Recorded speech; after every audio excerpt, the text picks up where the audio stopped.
살려달라고 소리쳐봐. 이 바다엔 내 편이 아무도 없어. 오늘부터 네 재산도 네 죽음도 전부 내 거야. 결혼 5주년을 기념하기 위해 제주 앞바다로 나온 한서윤은 가장 믿었던 남편 최민석에게 살해당할 위기에 처한다. 사랑이라고 믿었던 지난 5년은 그의 열등감과 욕망을 감추기 위한 완벽한 가면이었다. 차가운 바다에 버려진 그녀가 죽음을 받아들이려던 순간 어둠을 가르며 거대한 검은 요트 한 척이 나타난다. 그리고 세계 재계의 그림자라 불리는 강태주는 망설임 없이 바다로 뛰어들지만 그가 서윤의 이름을 알고 있다는 사실은 또 다른 비밀의 시작이었다. 살려달라고 소리쳐봐. 이 바다엔 네 편이 아무도 없어. 오늘부터 네 재산도 네 죽음도 전부 내 거야. 최민석의 목소리는 놀라울 만큼 평온했다. 마치 사람 하나를 죽이려는 남자의 목소리가 아니라 이미 끝난 계약서를 확인하는 사람처럼 건조했다. 한서윤은 선미 난간을 등진 채 남편을 바라보았다. 조금 전까지만 해도 두 사람 사이 테이블에는 결혼 5주년을 축하한다며 민석이 직접 준비한 케이크와 샴페인이 놓여 있었다. 서윤은 아침부터 어딘가 이상하다고 느꼈지만 그것마저 자신이 예민해서 그렇다고 넘겼다. 그런데 지금 민석의 손에는 그녀가 처음 보는 서류 봉투가 들려 있었다. 민석 씨, 지금 무슨 소리 하는 거예요? 서윤이 숨을 삼키며 묻자 민석은 피식 웃었다. 아직도 상황 파악이 안 돼. 사람들은 어디 갔어요? 선장님은요? 내가 보내줬어. 왜요? 우리 부부가 조용히 기념일을 보내고 싶다고 했지. 당신 미쳤어요. 그 말에 민석의 입가가 비틀렸다. 아니, 난 이제야 제정신이 든 거야. 멀리 제주 해안의 불빛은 점처럼 희미했고 갑판 위 구명장비를 두었던 자리마저 텅 비어 있었다. 그녀가 그 사실을 알아차린 순간 민석이 낮게 웃었다. 찾아봤자 없어. 괜한 기대하지 마. 서윤의 등줄기를 따라 서늘한 공포가 흘렀다. 하지만 그녀는 소리를 지르지 않았다. 5해 동안 같은 침대에서 잠들고 같은 식탁에 앉고 아플 때마다 약을 건네주던 사람이 눈앞에서 처음 보는 얼굴을 하고 있었다. 왜 이러는지 말해요. 서윤이 최대한 침착하게 말했다. 민석은 들고 있던 봉투를 테이블 위로 던졌다. 종이 몇 장이 미끄러져 나왔다. 그녀 명의로 된 자산과 보험, 그리고 민석이 관여한 여러 거래의 흔적이었다. 서윤의 얼굴이 굳었다. 이게 뭐예요? 당신이 관심 좀 가지고 살았으면 진작 알았겠지. 내 이름을 왜 여기다 쓴 거예요, 서윤아? 민석이 처음으로 다정한 척 그녀의 이름을 불렀다. 그 한마디가 오히려 더 섬뜩했다. 난 결혼하고 5년 동안 한 번도 최민석으로 살아본 적이 없어. 사람들은 날 볼 때마다 한 회장 사위라고 불렀어. 내가 계약을 따내도 네 아버지 덕분, 내가 회사를 키워도 네 집안 덕분, 내가 뭘 해도 너보다 아래였어. 서윤은 믿을 수 없다는 듯 그를 바라보았다. 그래서 나를 죽이겠다고요. 당신이 없어지면 적어도 아무도 날 당신 그림자라고 부르진 않겠지. 나는 한 번도 당신을 그렇게 생각한 적 없어요. 민석의 표정이 차갑게 굳었다. 넌 가진 사람이니까 그런 말을 쉽게 할 수 있었던 거야. 그제야 지난 몇 달의 조각들이 서윤의 머릿속에서 하나씩 맞춰졌다. 민석이 자꾸만 그녀에게 회사 일을 쉬라고 했던 것, 친구들과 만나는 횟수를 줄이게 만들었던 것, 아버지와 다툰 날마다 당신 가족은 결국 당신을 사랑하지 않는다며 자신만 믿으라고 했던 것. 서윤은 그것들을 전부 남편의 걱정이라고 생각했다. 그녀가 어릴 때 어머니를 잃은 뒤 가장 두려워했던 것은 가족이 사라지는 일이었다. 그래서 조금 이상해도 참았고 조금 외로워도 웃었다. 결혼만큼은 실패하고 싶지 않았다. 그동안 나한테 잘해준 것도 전부 거짓말이었어요. 서윤의 목소리가 처음으로 떨렸다. 민석은 잠시 대답하지 않았다. 그 짧은 침묵 때문에 서윤은 마지막 기대를 품었다. 그러나 그는 결국 시선을 피하며 말했다. 처음엔 아니었을지도 모르지. 그러면 지금이라도 멈춰요. 이미 늦었어. 내가 모른 척 할게요. 돈이 문제라면 같이 해결해요. 그녀가 한 걸음 다가가자 민석이 즉시 물러섰다. 마치 서윤의 손길이 혐오스럽다는 듯 했다. 봐. 또 그 표정이야. 네가 날 구해줄 수 있다고 믿는 그 표정. 민석의 눈에 열등감과 분노가 뒤섞였다. 나는 평생 네가 내미는 손잡고 사는 남자로 남고 싶지 않아. 서윤은 그제야 깨달았다. 자신이 어떤 말을 해도 이 남자는 이미 결론을 내렸다. 그는 돈 때문에 그녀를 죽이려는 것만이 아니었다. 자신의 실패를 인정하지 않기 위해 자신의 열등감을 만든 사람을 없애려는 것이었다. 서윤은 갑자기 테이블을 밀어 민석과의 거리를 벌렸다. 유리잔이 갑판 바닥에 떨어져 산산이 깨졌다. 그 소리와 동시에 그녀는 선실 쪽으로 달렸다. 그러나 문고리를 잡기 직전 민석이 뒤에서 팔을 낚아챘다. 놔요. 서윤이 몸을 비틀며 그의 손등을 긁었다. 민석이 욕설을 내뱉으며 그녀를 밀쳤고 서윤의 어깨가 벽에 세게 부딪혔다. 이렇게까지 해야 해요. 우리가 5년이나 같이 살았잖아요. 그녀가 울먹이자 민석은 차갑게 숨을 몰아쉬었다. 그 5년 때문에 오늘까지 기다린 거야. 내가 죽으면 당신이 무사할 것 같아요. 당신은 술을 마셨고 밤바다는 거칠었어. 결혼기념일에 남편 몰래 가판에 나왔다가 실족한 거지. 아무도 믿지 않을 거예요. 믿게 만들면 돼. 그 한마디에 서윤의 얼굴에서 마지막 핏기가 사라졌다. 민석은 이미 오래전부터 오늘을 준비해왔다. 그녀는 가판 가장자리로 뒷걸음질 치며 주변을 살폈다. 휴대전화는 선실 안에 있었다. 구명조끼도 없었다. 도움을 청할 사람도 보이지 않았다. 하지만 살아야 했다. 자신이 얼마나 어리석었는지 깨달았다는 이유로 여기서 죽을 수는 없었다. 서윤은 민석이 다가오는 순간 옆으로 몸을 틀었지만 그의 손이 먼저 손목을 붙잡았다. 그녀가 난간을 움켜쥐자 민석은 이를 악물고 손가락을 하나씩 떼어냈다. 민석 씨, 제발 잘 가 서윤아. 마지막 손가락이 난간에서 떨어졌다. 몸이 허공으로 기울어지는 순간 시간 자체가 늘어진 것 같았다. 서윤은 민석의 얼굴을 끝까지 바라보았다. 두려움도 죄책감도 없었다. 오히려 무거운 짐을 내려놓은 사람처럼 안도한 얼굴이었다. 다음 순간 차가운 바닷물이 온몸을 삼켰다. 숨이 막혔다. 귀 안쪽으로 물이 밀려들었고 위아래가 뒤섞였다. 서윤은 본능적으로 팔을 휘저어 수면 위로 올라왔다. 도와주세요. 그녀가 목이 찢어지도록 외쳤지만 파도 소리가 목소리를 집어삼켰다. 멀어지는 요트의 불빛이 보였다. 최민석 서윤이 울부짖었다. 돌아와요. 나 여기 있어요. 그러나 배는 멈추지 않았다. 오히려 속도를 올리며 멀어졌다. 서윤은 몇 번이고 물을 들이켰다. 팔과 다리가 빠르게 무거워졌다. 그제야 진짜 죽음이 피부에 닿는 느낌이 들었다. 서윤은 불과 몇 시간 전 자신이 민석의 와이셔츠 깃을 정리해주며 다음 5년도 잘 부탁해 라고 웃었던 순간을 떠올렸다. 너무 우스워서 울음조차 나오지 않았다. 자신의 사랑이 잘못된 것이 아니라 사랑이라는 이름으로 수없이 많은 경고를 외면한 자신의 선택이 잘못된 것이었다. 한 번만 더 의심했더라면, 한 번만 더 아버지의 전화를 받았더라면, 한 번만 더 자신을 믿었더라면. 하지만 후회는 물 위에서 그녀를 띄워주지 못했다. 같은 시각 수킬로미터 떨어진 검은 선체의 거대한 요트에서는 이미 모든 사람이 움직이고 있었다. 전면 유리 너머로 바다를 바라보던 강태주는 화면에서 시선을 떼지 않았다. 평소 아무리 큰 계약이 무너져도 눈썹 하나 움직이지 않는 남자의 손이 난간 위에서 서서히 굳어졌다. 추락 확인했습니다.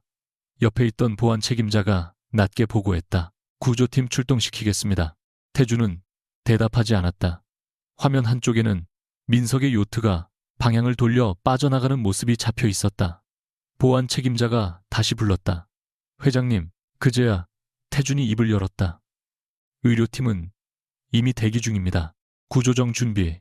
네. 직원이 몸을 돌리려는 순간 태준이 먼저 재킷을 벗었다. 보안 책임자의 얼굴이 굳었다. 직접 가시려고요. 시간 없어. 구조 요원들이 충분합니다. 태준은 대답하지 않은 채 갑판으로 걸어갔다. 바람이 검은 셔츠를 거칠게 흔들었다. 멀리 작은 흰 점처럼 보이는 것이 파도 사이에서 사라졌다 나타나기를 반복했다. 그 순간 태준의 얼굴에서 처음으로 통제되지 않는 감정이 드러났다. 너무 멀어. 그런 게 그가 이를 악물었다. 더 붙여. 거대한 선체가 방향을 틀며 속도를 높였다. 이미 갑판에는 응급장비와 담요산소 장비를 든 의료진이 줄지어 기다리고 있었다. 누군가에게는 우연한 조우처럼 보일 풍경이었지만 이 배의 모든 사람은 오래전부터 자신이 맡아야 할 위치를 알고 있는 듯 움직였다. 서윤의 손끝에는 더 이상 감각이 없었다. 몇 번이나 물속으로 가라앉았다 올라오며 그녀는 자신이 얼마나 버틸 수 있을지조차 알 수 없었다. 마지막으로 수면 위로 얼굴을 내밀었을 때 멀리서 거대한 빛이 다가오는 것이 보였다. 처음에는 환각이라고 생각했다.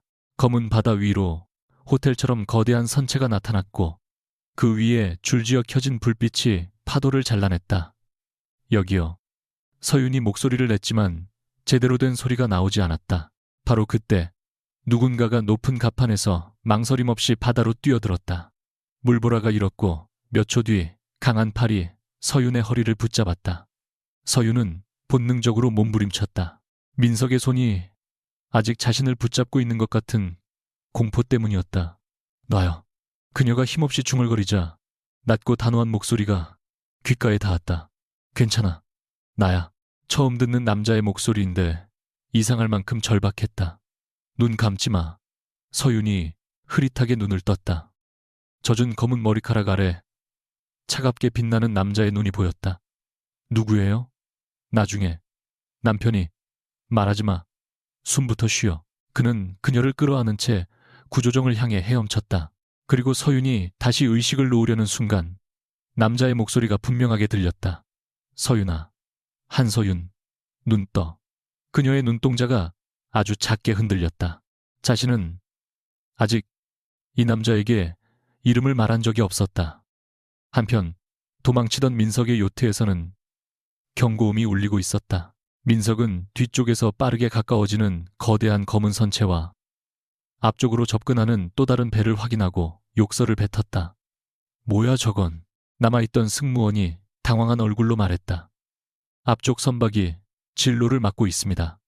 피해서가 이 거리에서는 위험합니다. 그냥 가라고. 민석은 직접 조타 쪽으로 손을 뻗었고 배가 급하게 방향을 틀었다. 그러나 이미 거리가 너무 가까웠다. 둔탁한 충격음과 함께 선체가 크게 기울었다. 테이블과 의자가 한쪽으로 쏟아졌고 민석 역시 바닥으로 내동댕이 쳐졌다. 어디선가 물이 들어온다는 고함이 들렸다. 조금 전까지 서윤을 바다에 버리고 완벽한 범죄를 끝냈다고 믿었던 남자의 얼굴에서 처음으로 공포가 피어났다. 멀리 검은 요트의 상층 갑판에서 누군가가 상황을 내려다보고 있었다. 태준의 보안 책임자는 무전기를 들고 짧게 말했다. 충돌 선박 생존자 확인. 전원 구조합니다. 잠시 뒤 다른 목소리가 들렸다. 최민석 확인했습니다. 보안 책임자는 태준이 서윤을 안고 의료진에게 넘기는 모습을 바라본 뒤 낮게 지시했다. 그 사람은 다른 생존자들과 분리해. 누구도 이유를 묻지 않았다. 기울어진 요트는 구조가 끝난 뒤에도 계속 물을 먹었고 멀리서 선체가 천천히 어둠 속으로 내려앉기 시작했다. 서윤이 다시 눈을 떴을 때 가장 먼저 느낀 것은 따뜻함이었다. 몸 전체를 감싼 두꺼운 담요와 부드러운 침대, 희미하게 들리는 의료 장비 소리.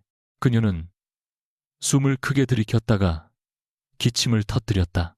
곁에 있던 의료진이 바로 다가왔다. 한서윤 씨, 천천히 숨 쉬세요. 지금은 안전합니다. 안전하다는 말을 듣는 순간 눈물이 흘렀다. 몇 분 전까지 남편이 자신의 손가락을 난간에서 떼어내던 감각이 너무 생생했다. 남편은요, 의료진이 대답을 망설였다. 그때 문이 열리고 젖은 머리를 대충 정리한 태준이 들어왔다. 셔츠는 갈아입었지만 오른쪽 손등에는 작은 상처가 남아 있었다. 서윤은 힘겹게 몸을 일으켰다. 아까 그분이죠.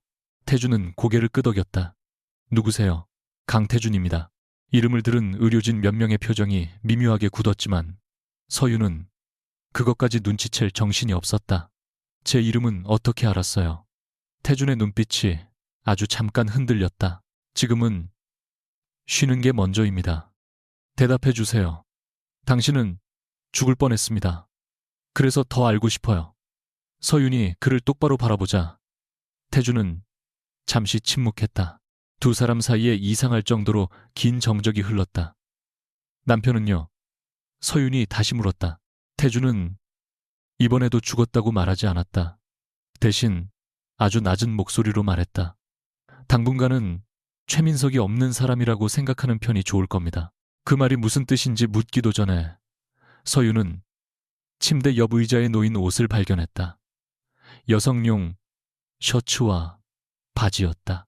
우연이라고 하기에는 자신의 몸에 정확히 맞을 것 같은 크기였다.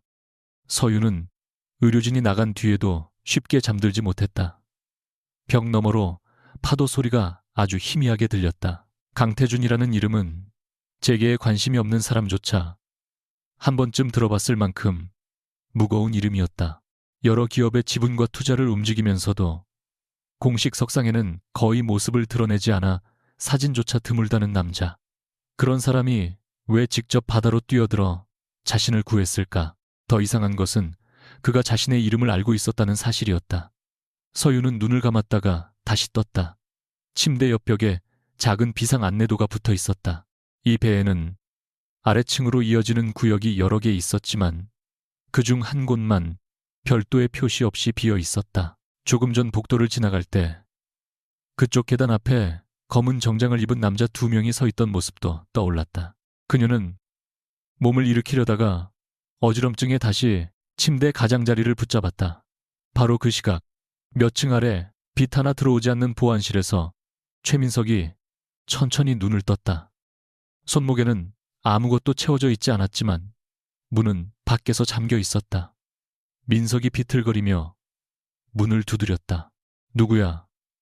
문 열어 복도에 있던 남자가 아무 감정 없이 안쪽을 바라보았다. 민석이 다시 소리쳤다. 내가 누군지 알아. 그제야 문 밖에서 낮은 대답이 돌아왔다. 압니다.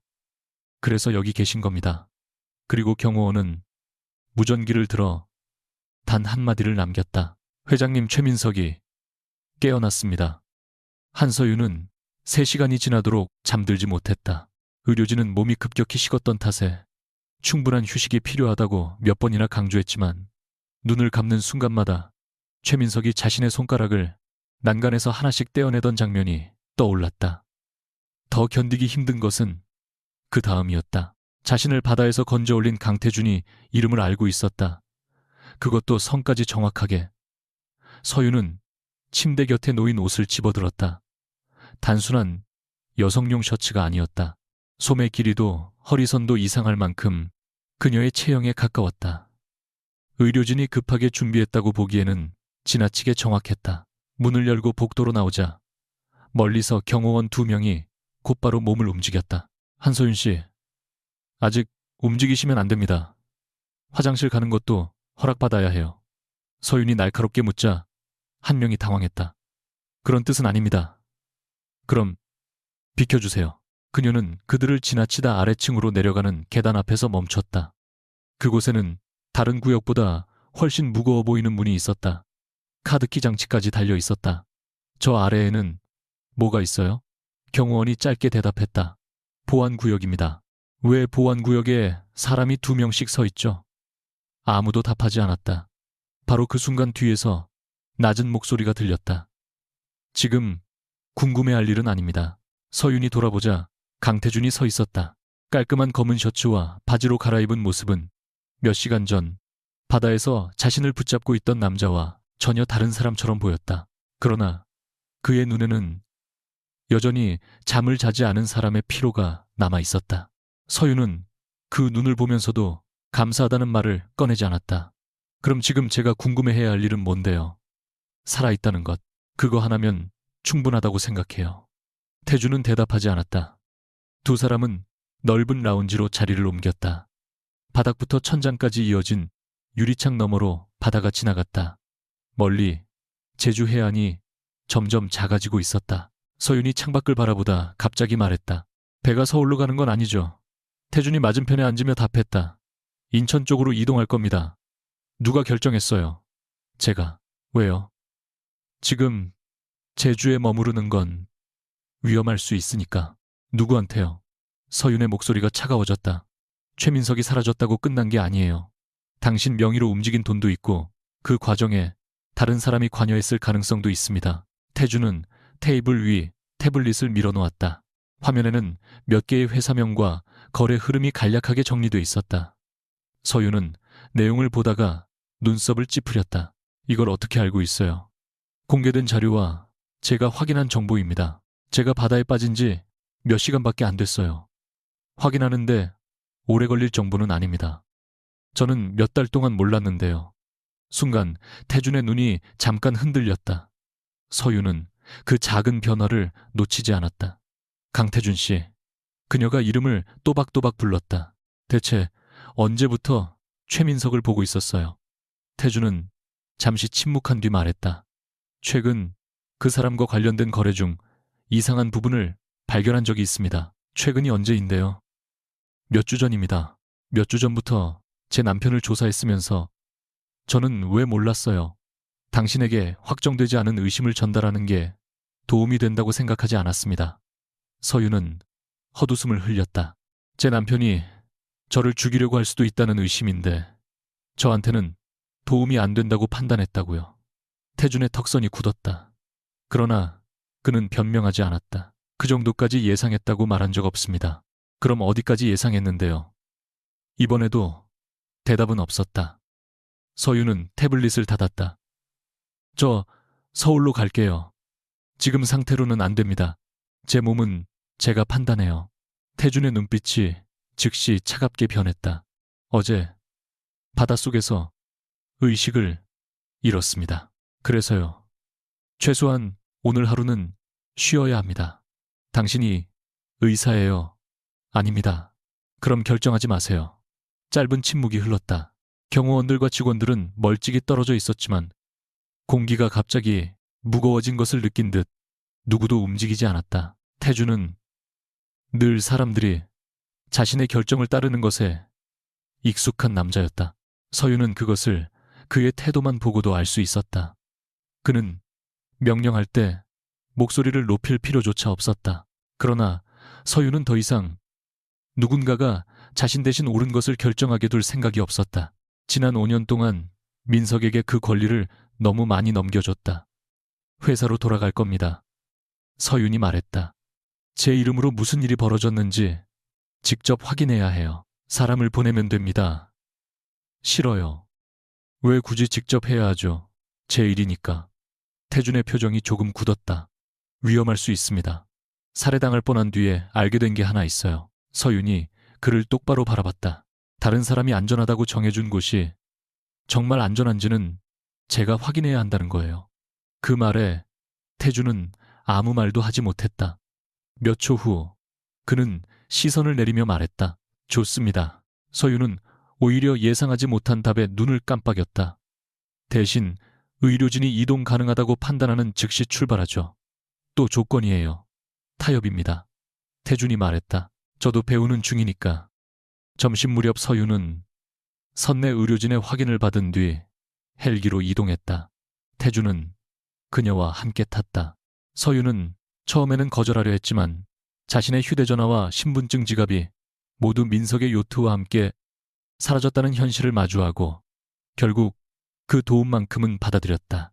헬기가 인천 쪽으로 향하는 동안 서윤은 태준의 휴대전화로 아버지에게 짧은 연락을 했다. 살아있다는 사실만 알리고 자세한 설명은 나중에 하겠다고 말했다. 전화를 끊은 뒤 한동안 아무 말도 하지 못했다. 아버지는 그녀가 결혼 이후 점점 가족에게서 멀어지는 것을 오래전부터 걱정했다. 그러나 서유는 그 모든 충고를 간섭이라고 생각했다. 울어도 됩니다. 옆에서 태준이 말했다. 서유는 창밖을 보며 대답했다. 울면 상황이 달라져요. 아니요. 그럼 안 울 거예요. 강한 척할 필요는 없습니다. 그 말에 서윤이 고개를 돌렸다. 강태준 씨는 사람 말을 참 이상하게 하네요. 뭐가 말입니까? 사람을 위로하면서도 지시하는 것 같아요. 태준은 잠시 그녀를 바라보다 희미하게 웃었다. 너무 짧아서 웃음인지도 확실하지 않을 정도였다. 그런 말은 처음 듣습니다. 주변 사람들이 겁이 많나 보죠. 대부분은 제게 그렇게 말하지 않습니다. 저는 할 거예요. 알겠습니다. 태준은 더 이상 말하지 않았다. 그런데 서유는 이상하게도 그 침묵이 불편하지 않았다. 어젯밤 자신을 구한 사람이기 때문인지 아니면 그의 눈빛 어딘가에 오래전부터 자신을 알고 있던 사람 같은 낯선 친밀함이 있었기 때문인지 알 수 없었다. 그것이 오히려 더 위험하다고 그녀는 생각했다. 서울에 도착한 뒤 서유는 한성홀딩스 본사로 향했다. 민석과 결혼하기 전 그녀가 전략기획팀에서 직접 일했던 곳이었다. 결혼 후에는 집안과 남편 사이에서 불필요한 갈등을 만들고 싶지 않다는 이유로 대부분의 업무에서 손을 뗐다. 이제 와서 생각하면 그건 역시 민석이 원했던 일이었다. 로비에 들어선 순간 직원들이 놀란 얼굴로 그녀를 바라봤다. 첫날 제주 해상사고 소식이 이미 내부에 퍼져 있었다. 서유는 주변의 시선을 무시한 채 자신의 옛 사무실로 들어갔다. 아버지의 비서실에서 오래 일한 윤지혜가 곧바로 달려왔다. 서윤 씨. 지혜는 그녀를 보자마자 눈물을 글썽였다. 정말 괜찮아요. 지혜 언니, 지금 울면 저도 울 것 같아요. 최민석 그 인간이 아직 아무 말도 하지 마요. 서유는 책상 앞에 앉았다. 제가 지난 1년 동안 승인했다고 표시된 자료 전부 찾아주세요. 특히 담보 설정이나 계열사 거래 개인 보증 비슷한 것까지. 지혜의 표정이 굳었다. 혹시 뭔가 발견했어요? 아직은 몰라요. 그래서 보는 거예요. 몇 시간 뒤 화면 위로 낯선 거래들이 하나씩 나타났다. 민석은 서윤의 이름을 직접 위조한 것은 아니었다. 그녀가 과거에 위임해둔 권한과 복잡한 공동명의 구조를 교묘하게 이용했다. 하나하나는 작아 보였지만 연결하면 상당한 규모였다. 그리고 마지막에는 민석이 최근 큰 손실을 입은 비공개 투자와 연결돼 있었다. 서윤은 손끝을 움켜쥐었다. 자신이 가족을 지키겠다고 눈을 감고 있는 동안 민석은 그 눈먼 신뢰를 자산처럼 사용하고 있었다. 태주는 사무실 한쪽에서 조용히 기다렸다. 서윤이 직접 확인하겠다고 한 뒤부터 그는 자료에 손을 대지도 직원들에게 명령하지도 않았다. 오히려 그것이 서윤을 더 불편하게 했다. 한참 후 그녀가 먼저 물었다. 당신은 이미 이거 알고 있었죠? 태주는 부정하지 않았다. 일부는 얼마나 최민석이 유동성 문제를 숨기고 있다는 것까지, 그 사람이 제 명의를 이용한 것도 가능성을 의심했습니다. 서유는 의자에서 일어나 그에게 다가갔다. 그럼 왜 조사했어요? 그 사람이 접촉한 투자회사 중 하나가 제 쪽과 연결돼 있었으니까. 그게 전부예요. 태주는 서윤을 바라보았다. 둘 사이의 거리는 한 걸음도 되지 않았다. 서윤은 그의 눈에서 아주 짧은 망설임을 보았다. 전부는 아닙니다. 또 뭐가 있어요? 지금은 말할 수 없습니다. 서윤의 표정이 싸늘해졌다. 그 말 정말 싫어하는 거 알아요. 압니다. 당신은 자꾸 제게 선택권을 주는 척하면서 필요한 정보는 숨기고 있어요. 태준의 손가락이 천천히 굽혀졌다. 그의 본능은 그녀를 다시 안전한 곳으로 데려가 아무것도 보지 못하게 하는 것이었다. 그러나 아침에 서윤이 했던 말이 떠올랐다. 다른 사람이 안전하다고 정해준 곳이 정말 안전한지는 자신이 확인해야 한다는 말. 그는 한참 뒤 말했다. 최민석의 움직임을 제 보안팀이 지켜본 건 사실입니다. 언제부터요? 정확히는 열여들의 전부터 서윤의 눈이 가늘어졌다. 제주 여행이 결정된 건 보름 전이에요. 이번에는 태준이 아무 말도 하지 않았다. 서윤의 심장이 서늘하게 가라앉았다. 그날 저녁, 서윤은 태준이 준비한 서울의 한 숙소로 가지 않았다. 대신 회사 안에 있는 작은 휴게실에서 잠깐 쉬겠다고 고집했다. 태준은 못마땅한 표정이었지만 더 이상 강요하지 않았다. 해가 진 뒤 서윤은 지혜와 함께 민석의 최근 일정을 다시 확인했다. 그러다 한 파일에서 이상한 기록을 발견했다. 제주 출항 이틀 전, 민석이 선박 관리업체와 별도로 접촉한 흔적이었다. 구명 장비 점검과 관련된 비용이 있었지만 실제 점검 내역은 비어 있었다. 서윤의 손끝이 차가워졌다. 그때 지혜가 다른 화면을 열었다. 이것도 이상해요. 화면에는 해상 운항 경로를 기록하는 공개 정보 일부가 떠 있었다. 지혜가 특정 선박 하나를 가리켰다. 이 배 어제 사고 직전에 근처에 있던 거 맞죠? 서윤은 이름을 보자 바로 알아봤다. 태준의 검은 초대형 요트였다. 원래 경로는 제주 남쪽이 아니었어요. 지혜가 말했다. 여기 보면 며칠 전에 운항 계획이 변경됐어요. 서윤의 숨이 멈췄다. 언제로? 지혜가 날짜를 확대했다. 변경 시점은 서윤과 민석이 제주 여행을 떠나기 전날이었다. 서윤은 아무 말 없이 화면을 바라보았다. 태준은 우연히 지나가던 것이 아니었다.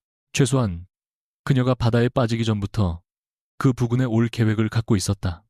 바로 그때 사무실 문이 열렸다. 태준이 들어오다 화면을 보고 발걸음을 멈췄다. 두 사람의 시선이 마주쳤다. 설명해요.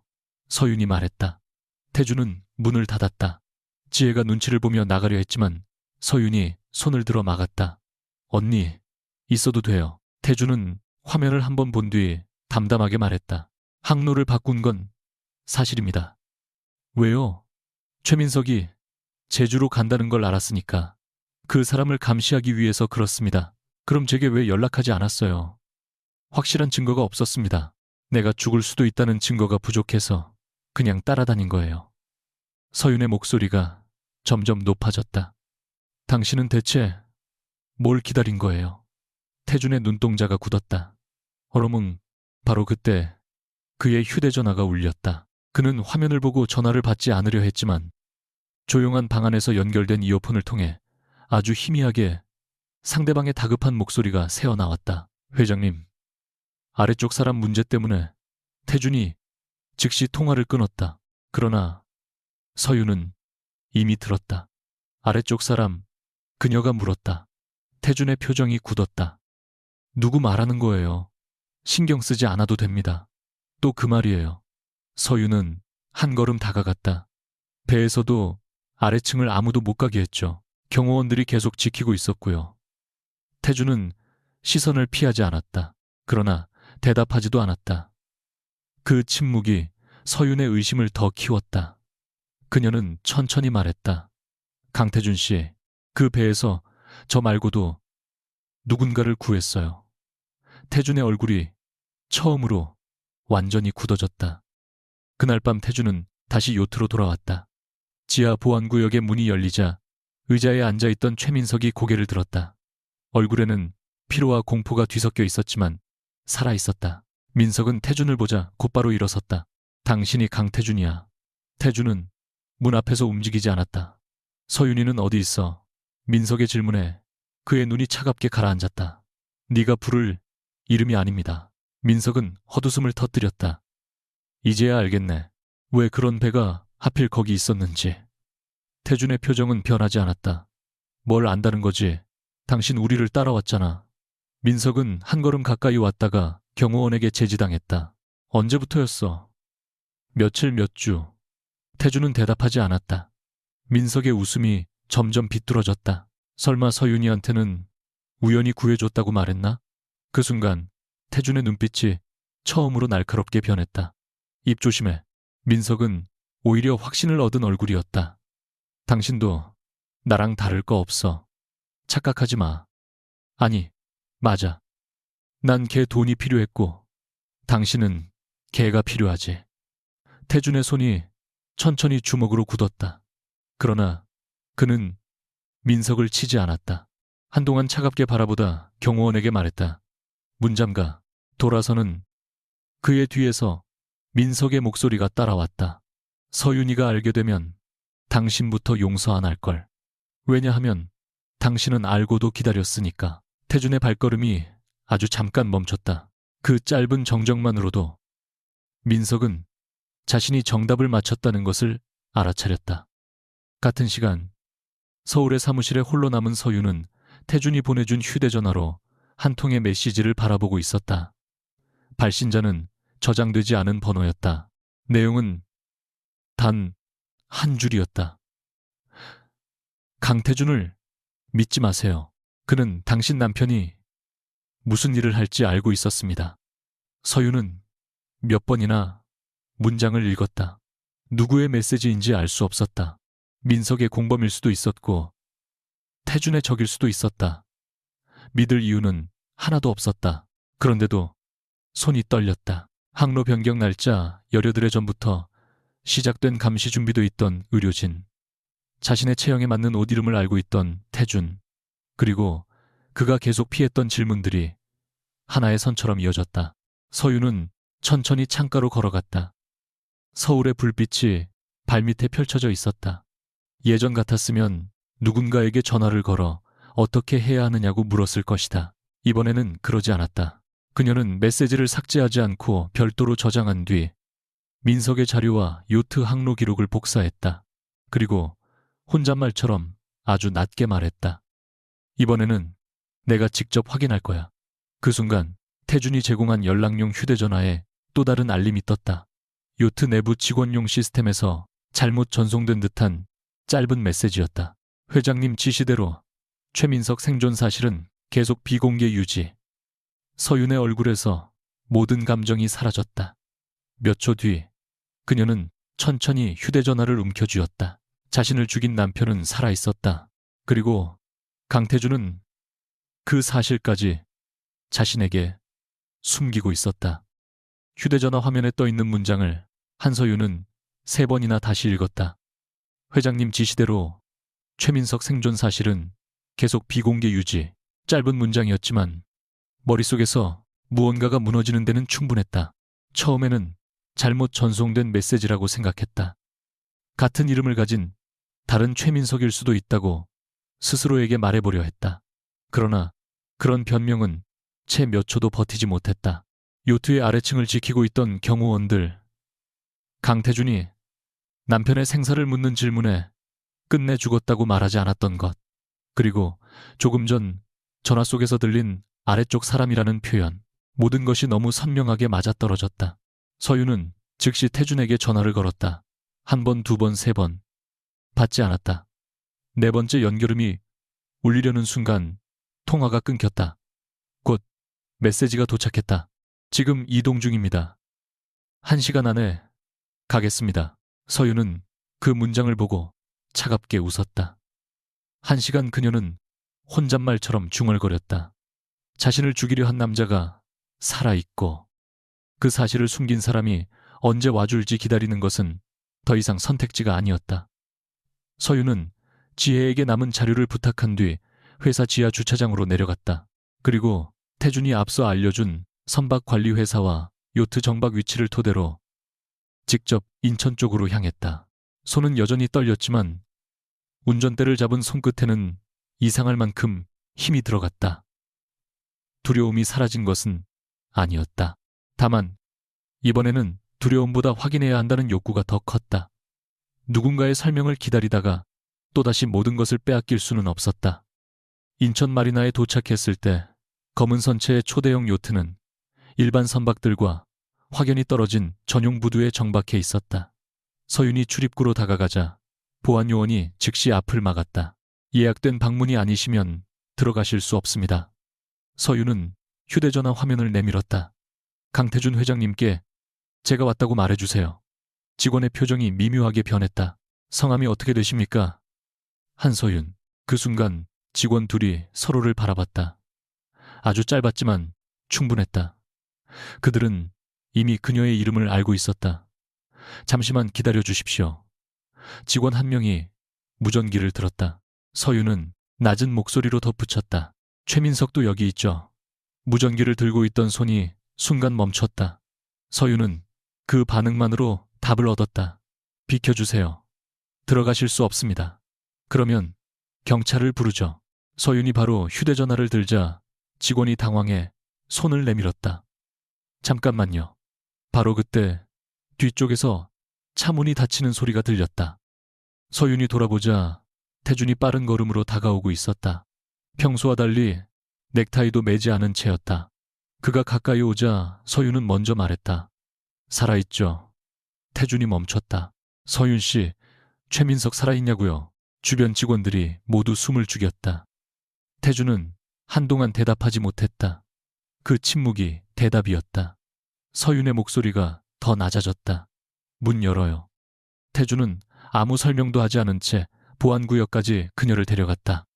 엘리베이터가 아래층으로 내려가는 동안 둘 사이에는 한마디도 오가지 않았다.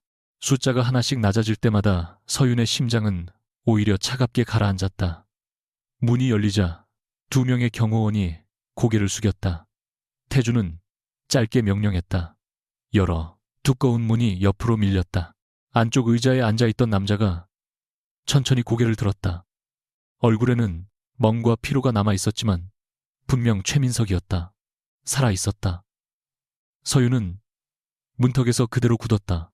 민석 역시 그녀를 본 순간 눈이 커졌다. 서윤아. 그 이름을 듣는 순간 서윤의 귀 안에서 바다소리가 다시 들리는 것 같았다. 민석이 난간에서 자신의 손가락을 떼어내던 감각이 손끝으로 되살아났다. 그는 자리에서 일어나려 했지만 경호원에게 제지당했다. 잠깐 내 말 좀 들어. 서윤이 한 걸음 들어왔다. 당신 살아있었네요. 목소리는 놀랄 만큼 평온했다. 그래. 나도 죽을 뻔했어. 민석은 급하게 말을 이어갔다. 저 사람이 배를 들이받았어. 날 죽이려고 한 거야. 서윤의 시선이 처음으로 태준에게 향했다. 태준의 얼굴은 굳어 있었다. 민석이 비웃듯 말했다. 당신이 구원자라고 믿던 사람이 어떤 사람인지 이제 보이지. 입 다물어. 태준이 낮게 경고했다. 왜 사실을 말하면 안 돼? 민석은 오히려 목소리를 높였다. 당신도 알고 있었잖아. 내가 뭘 하려는지. 서윤의 얼굴에서 마지막 남은 온기가 사라졌다.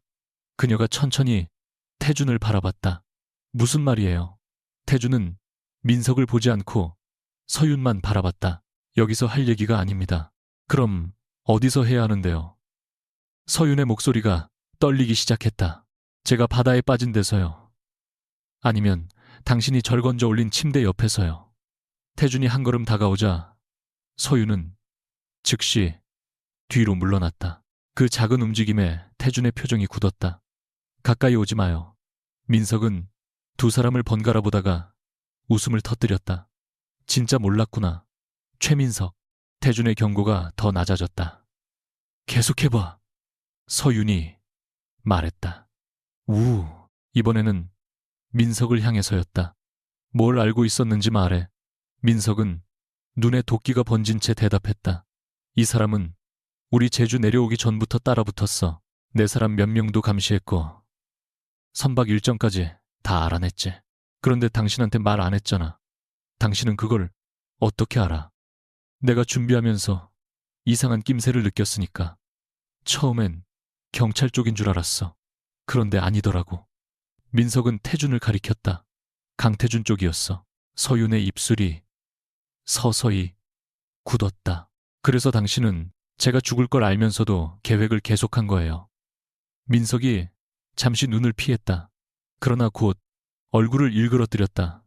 이미 돌아갈 수 없었어. 돌아갈 수 없었다고. 서윤의 목소리가 날카로워졌다. 나를 죽이는 것 말고 선택지가 없었다고 말하는 거예요. 너는 이해 못해. 이해할 생각도 없어. 서윤은 민석 앞까지 다가갔다. 경호원이 긴장했지만 태준이 손으로 막았다. 그녀는 민석의 얼굴을 오래 바라봤다. 지난 5년 동안 매일 보던 얼굴이었다. 그런데 지금은 이상할 만큼 낯설었다. 한 번만 물어볼게요. 서윤이 말했다. 정말 돈 때문이었어요. 민석은 입술을 깨물었다. 돈도 필요했지. 그게 전부냐고요. 한동안 침묵하던 민석이 갑자기 웃었다. 웃음 끝에는 자조가 묻어 있었다. 당신은 모르겠지. 어딜 가든 사람들이 나를 한서윤 남편이라고 불렀어. 회의에서 내가 의견을 내도 네 아버지가 뒤를 봐주니까 가능한 거라고 했고, 계약 하나 따내도 내 집안 돈이 들어갔다고 했어. 당신은 가만히 있어도 모두가 당신 편이었어. 그래서 내가 없어지면 당신이 대단해질 것 같았어요. 적어도 내 이름으로 살 수는 있었겠지. 서윤의 눈에 눈물이 맺혔지만 떨어지지는 않았다. 나는 당신이 잘 될 때마다 진심으로 기뻐했어요. 그게 싫었다고. 민석이 처음으로 고함을 질렀다. 당신이 나를 불쌍히 여기면서 웃는 것 같았어. 한 번도 불쌍하게 생각한 적 없어요. 당신은 가진 사람이니까 몰라. 아니, 서윤이 단호하게 끊었다. 당신은 당신이 실패한 이유를 내게서 찾고 싶은 거예요. 그게 편하니까. 민석의 얼굴이 굳었다. 서윤은 처음으로 그를 똑바로 보며 말했다. 내가 당신을 작게 만든 게 아니에요. 당신이 스스로 작아진 거예요. 민석이 아무 말도 하지 못하자 서윤은 태준 쪽으로 몸을 돌렸다. 이제 가장 두려운 질문을 해야 했다. 당신은요? 태준이 숨을 천천히 들이켰다. 뭘 묻고 싶은지 압니다. 그러면 대답해요. 제가 최민석을 조사한 건 사실입니다. 그건 알아요. 당신이 제주로 간다는 것도 알고 있었습니다. 서윤의 손끝이 떨렸다. 그리고 태준의 시선이 아주 잠깐 흔들렸다. 그동안 그는 어떤 상황에서도 말을 고르는 사람이었다. 그러나 이번에는 고른 말이 없어 보였다. 최민석이 자산을 정리하고 있다는 것, 여행 전에 구명장비와 승무원 일정에 손을 댄 것까지 확인했습니다. 서윤이 숨을 멈췄다. 그런데도 저한테 연락 안 했어요. 확정된 계획은 아니었습니다. 거짓말. 서윤이 즉시 말했다. 당신 같은 사람이 구명장비까지 확인하고도 단순한 의심이었다고요. 태준의 턱이 굳었다. 최악의 가능성은 생각했습니다. 어떤 가능성? 태준은 끝내 대답해야 했다. 당신에게 사고가 날 가능성. 서윤이 허탈하게 웃었다. 사고, 서윤 씨, 제 남편이 구명정을 없애고 승무원을 보내고 제 재산을 정리했는데 당신 머릿속에는 그게 그냥 사고였어요. 태준은 더 이상 변명하지 않았다. 그 침묵이 서윤의 가슴을 더 깊게 찔렀다. 언제부터 알고 있었어요? 서윤이 물었다. 태준은 대답하지 않았다. 정확히 말해요. 언제부터 내가 위험하다는 걸 알았어요. 태준의 손가락이 천천히 굳어졌다. 민석조차 웃음을 멈추고 둘을 바라봤다. 한참 뒤 태준이 말했다. 당신이 배에 오르기 전부터. 서윤은 아무 말도 하지 못했다. 방 안의 모든 소리가 사라진 것 같았다. 다시 말해요. 당신이 출항하기 전부터 위험하다고 판단하고 있었습니다. 그럼 왜 막지 않았어요? 태준의 눈빛에 처음으로 고통이 드러났다. 막았으면 당신은 믿지 않았을 겁니다. 서윤이 천천히 고개를 들었다. 뭐라고요? 최민석이 무슨 짓을 하든 당신은 계속 이유를 찾았어요. 그 사람의 거래를 의심하는 자료를 보여줘도 당신은 먼저 그에게 확인했을 겁니다. 그가 울면서 사과하면 또 한 번 믿었겠죠. 그래서요. 그래서 끝까지 확인해야 한다고 생각했습니다. 누가 서윤의 목소리가 깨졌다. 누가 그런 걸 결정했는데요. 태준은 입을 다물었다. 서윤의 눈에서 결국 눈물이 떨어졌다. 당신이요. 그녀가 웃음인지 울음인지 알 수 없는 숨을 뱉었다. 당신이 제가 얼마나 배신당해야 정신을 차릴지 정한 거예요. 태준은 그녀에게 다가가려 했지만 서윤이 손을 들어 막았다. 오지 마요. 이번에는 목소리에 두려움보다 혐오가 섞여 있었다. 태준이 그대로 멈췄다. 그날 당신 배는 얼마나 멀리 있었어요? 서윤이 물었다. 서윤 씨, 대답해요. 태준은 잠시 눈을 감았다가 말했다. 처음엔 약간 거리를 두고 있었습니다. 제가 바다에 빠지고 나서 움직였죠. 대답이 없었다. 서윤이 이를 악물었다. 그렇죠. 네. 한 글자였다. 그러나 그 한 글자가 서윤의 안에서 무언가를 완전히 부젬다. 당신은 보고 있었네요. 직접 화면으로 모든 장면을 본 건 아닙니다. 그게 중요해요. 아니요. 태준의 목소리가 낮아졌다. 중요하지 않습니다. 저는 물속에서 죽어가고 있었어요. 알고 있습니다. 아니, 당신은 몰라요. 서윤이 소리쳤다. 내가 숨을 못 쉬면서 무슨 생각을 했는지, 내가 얼마나 무서웠는지, 마지막에 누구 이름을 불렀는지 당신은 몰라요. 그런데 당신은 그 시간을 내게 필요하다고 판단했어요. 태주는 아무 대답도 하지 못했다. 서윤은 눈물을 닦지도 않았다. 당신은 저를 구한 게 아니에요. 그 말에 태준의 눈빛이 굳었다. 당신은 제가 무너질 때까지 기다렸다가 죽은 거예요. 민석이 그 말을 듣고 비웃었다. 이제 알겠지. 저 인간도. 그러나 서윤이 즉시 돌아서며 말했다. 당신은 입 다물어요. 민석이 얼어붙었다. 둘이 같다고 생각하지 마요. 당신은 날 죽이려고 했어요. 그녀는 민석에게 한 걸음 다가갔다. 그리고 당신 다시 태준을 바라봤다. 당신은 그걸 이용했어요. 두 남자는 처음으로 동시에 아무 말도 하지 못했다. 서윤은 차갑게 숨을 고르며 말했다. 둘 다 제 인생을 자기 마음대로 결정했어요. 한 사람은 제가 죽는 게 자기 인생에 필요하다고 생각했고, 다른 사람은 제가 배신당하는 게 제 인생에 필요하다고 생각했죠. 태준의 얼굴이 창백해졌다. 그런 뜻이 아니었습니다. 결과가 같아요. 저는 당신을 죽게 두지 않았습니다. 그게 면죄부예요. 서윤의 목소리가 낮아졌다.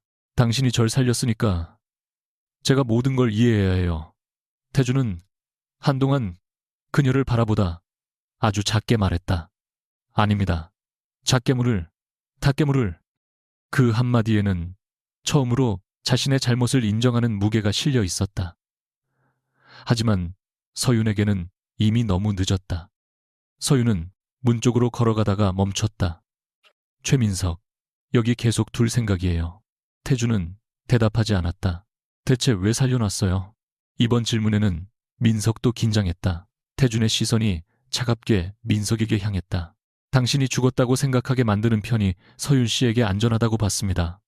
또 당신이 결정했네요. 태준의 입술이 굳었다. 서윤은 천천히 고개를 저었다. 이 사람은 경찰에 넘겨요. 민석이 즉시 소리쳤다. 잠깐 서윤아. 그녀는 보지도 않았다. 태준이 말했다. 그렇게 단순하지 않습니다. 지금 넘기면 관련 자료가 사라질 수도 있습니다. 그래서 감금하는 게 해결책이에요. 관여한 사람이 더 있을 수 있습니다. 그럼 증거를 모아서 정식으로 처리해요. 시간이 필요합니다. 당신이 시간을 정하지 마요. 서윤은 이번에는 분명하게 말했다. 내일 아침까지 이 사람을 적법한 절차로 넘길 준비를 해요. 그리고 당신이 가진 감시 기록, 항로 기록, 최민석을 조사한 자료 전부 복사해 주세요. 태준의 눈이 가늘어졌다. 그걸 어디에 쓰려고 합니까? 제가 결정할 거예요. 그 자료에는 제 쪽 정보도 포함되어 있습니다. 그래서 싫어요. 서윤 씨, 싫으면 주지 마요. 그녀는 문을 열며 마지막으로 말했다. 그러면 제가 직접 당신까지 조사할 테니까. 보안구역을 나온 뒤 서윤의 다리는 갑자기 힘이 풀렸다. 엘리베이터 문이 닫히자 그녀는 벽에 손을 짚고 숨을 크게 들이켰다. 울고 싶지 않았다. 그러나 몸이 먼저 반응했다. 손이 떨리고 가슴이 조여왔다. 태준은 몇 걸음 떨어진 곳에서 움직이지 않았다. 그는 그녀를 부축할 수도 있었지만 이번에는 손을 내밀지 않았다. 서윤이 한참 뒤 고개를 들었다. 왜요? 태준이 조용히 말했다. 뭘 말입니까? 왜 저를 그렇게까지 지켜봤어요? 태준의 눈동자가 흔들렸다. 사업 때문에 최민석을 조사했다는 말, 그거 전부 아니죠. 긴 침묵이 흘렀다. 엘리베이터가 위층에 도착했지만 누구도 내리지 않았다. 서윤이 다시 물었다. 우리가 전에 만난 적 있어요. 그 순간 태준의 얼굴에 처음 보는 표정이 스쳤다. 두려움이었다. 한서윤이 자신을 떠나는 것이 아니라 아주 오래 숨겨온 무언가가 드러나는 것을 두려워하는 사람의 얼굴. 대답해요. 서윤이 말했다. 태준은 끝내 입을 열지 못했다. 대신 고개를 돌렸다. 그것만으로도 충분했다. 서윤은 태준의 옷주머니에서 아주 오래된 듯한 작은 파란색 천조각이 삐져나온 것을 발견했다. 어디선가 본 적 있는 색이었다.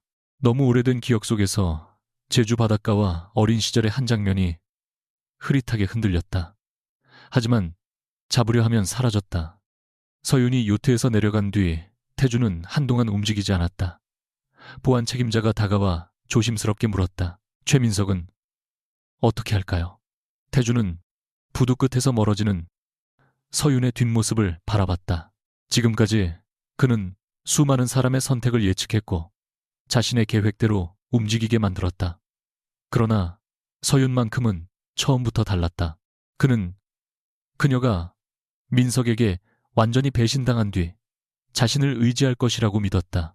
살아남은 충격 때문에라도 자신이 내민 손을 놓지 못할 것이라고 생각했다.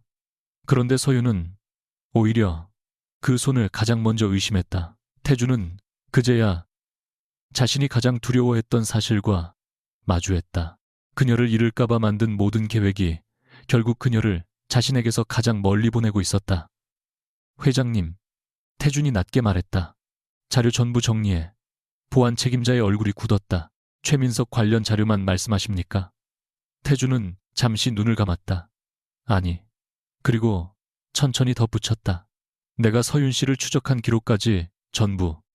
보안 책임자가 놀라 그를 바라봤다. 태준은 더 이상 설명하지 않았다.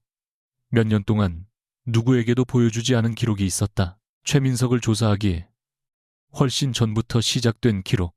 한서윤의 결혼 회사에서 물러난 시점, 가족과 멀어진 과정, 그리고 그보다 더 오래전 제주에서 시작된 하나의 기억. 모든 것을 보여주는 순간 그는 서윤에게서 완전히 버림받을 수도 있었다. 하지만 이번만큼은 그녀가 결정해야 했다. 그날 밤 호텔로 돌아온 서윤은 옷을 갈아입다가 거울 앞에서 멈췄다. 목 주변에는 아직 바닷물과 구조 과정에서 생긴 붉은 자국이 희미하게 남아 있었다. 그녀는 손끝으로 그 흔적을 만졌다. 민석이 만든 상처인지 태준이 구하며 생긴 흔적인지 구분할 수 없었다. 그것이 지금 자신의 상황과 너무 닮아 있어 갑자기 웃음이 나왔다. 한 사람은 자신을 바다에 버렸고 한 사람은 물속에서 끌어냈다.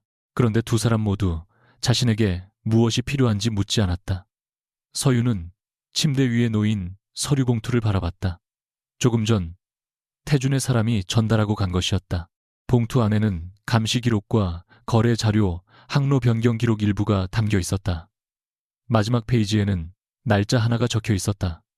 17년 전 8월 제주. 그 아래에는 아주 짧은 문장이 있었다. 한서윤 최초 접촉. 서윤의 손이 멈췄다. 최민석과 결혼하기는커녕 그를 만나기도 훨씬 전이었다. 그녀는 몇 초 동안 그 문장을 바라보다 기억 속 깊은 곳에서 한 장면을 떠올렸다. 어린 자신이 해안가에서 피투성이 손을 한 남학생에게 수건을 건네던 모습. 얼굴은 기억나지 않았다. 하지만 자신이 그 아이에게 했던 한마디는 이상하리만큼 또렷하게 돌아왔다. 살고 싶으면 혼자 버티지 마. 서윤은 천천히 눈을 들었다. 강태준은 최근 자신을 알게 된 사람이 아니었다. 어쩌면 아주 오래전부터 그녀를 보고 있었던 사람이었다. 서윤은 밤새 잠들지 못했다. 침대 위에 펼쳐둔 기록의 첫 장에는 17회 전 제주에서 시작된 아주 짧은 문장이 있었다. 한서윤 최초 접촉. 그 아래에는 당시의 날짜와 장소, 그리고 어린 강태준에 관한 최소한의 정보만 적혀 있었다. 기억은 처음엔 흐릿했다.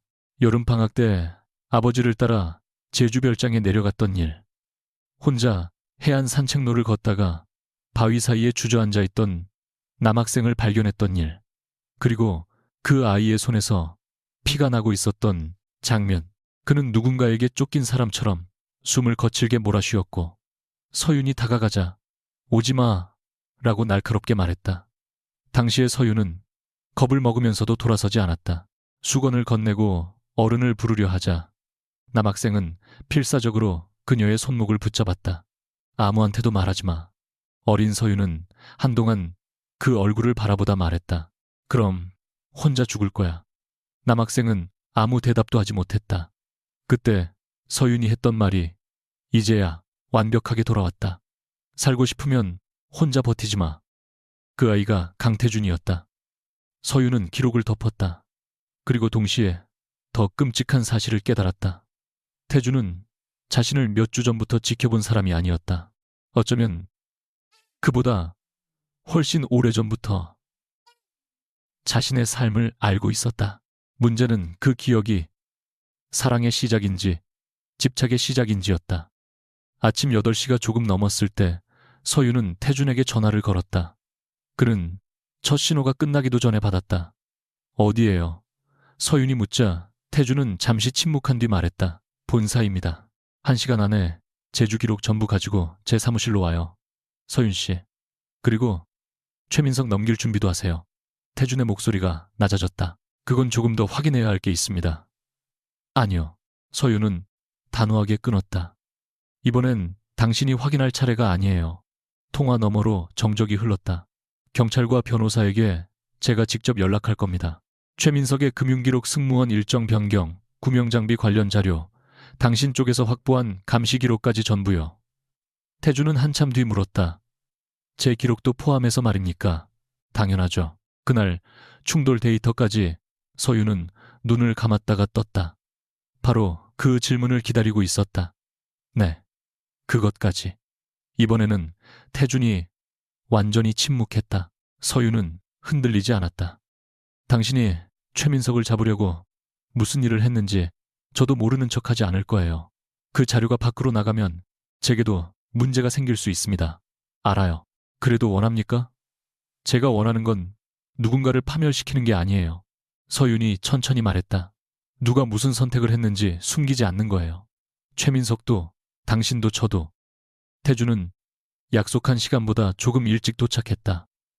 서윤의 사무실 문이 열렸을 때 그는 평소처럼 완벽하게 정돈된 모습이었지만 얼굴에는 밤새 잠들지 못한 흔적이 남아 있었다. 손에는 두꺼운 서류 봉투와 작은 금속 상자가 들려 있었다. 지혜는 상황을 눈치채고 조용히 자리를 비웠다. 두 사람만 남자 서윤은 바로 본론으로 들어갔다. 제주에서 만난 아이, 당신이죠. 태준의 눈이 아주 천천히 내려갔다. 기억났습니까? 왜 말하지 않았어요? 말하면 당신이 불편해할 것 같았습니다. 그런 사람이 제 결혼 생활은 계속 지켜봤어요. 태준은 손에 들고 있던 봉투를 내려놓았다. 처음부터 감시한 건 아닙니다. 그럼 언제부터요? 당신이 결혼하고 얼마 지나지 않아서. 서윤의 입술이 굳었다. 태준은 더 이상 피하지 않았다.